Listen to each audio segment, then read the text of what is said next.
Okay, so I know it's early right now. It's around 2:30 a.m.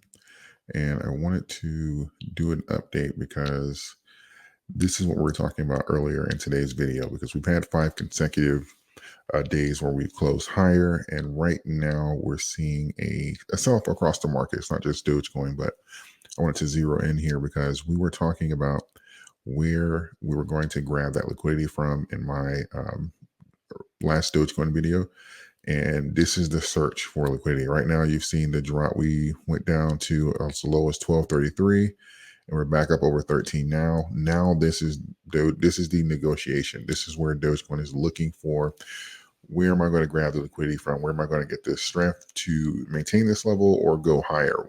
Where is the agreement between the buyers and sellers?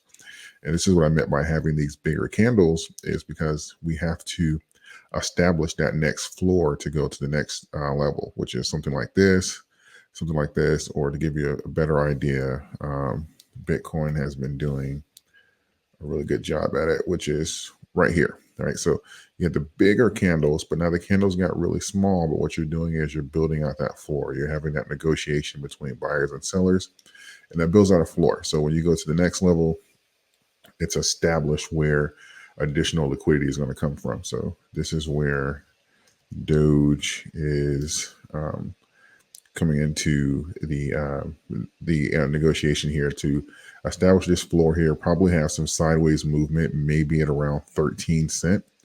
Build out a floor somewhere around here, and before we're able to ascend. So right now, what we're going to be looking for in the next 24, 48 hours is where these next two candles are going to close. That's going to give us an idea. And another thing to look out for is typically shorts like to take advantage of this, because this uncertainty right here means that there's not enough buyers coming into the market right now to maintain or push.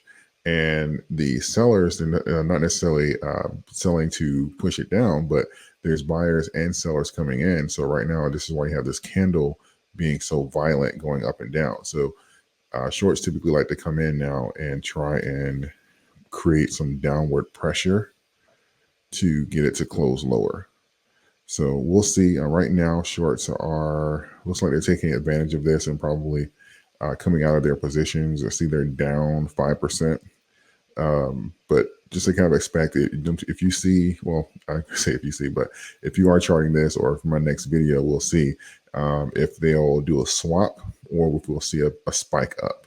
So this is going to be really dependent on where this negotiation for Dogecoin price action is going to come from. So right now, this is what we're dealing with, and building, as far as we're building out that floor.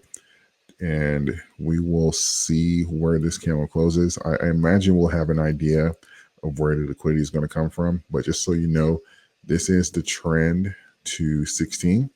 And closing anything above this blue line, the trend is not broken, right? So even if it came down to low 12s and the candle actually closed down here, it's still on trend. So this is where, technically speaking, this is the bottom of the liquidity line as far as where the candles can close at before this trend is broken, is irrelevant, and then we'll have to kind of chart another one. So or anywhere in this zone and above this blue line, the trend is still active. So we'll be keeping track of that. Just want to provide this update as it's happening right now, because I see a lot of the messages already coming on. So I jumped online early this morning just to kind of communicate that with you guys. So we'll see what happens, and I will talk with you guys later today.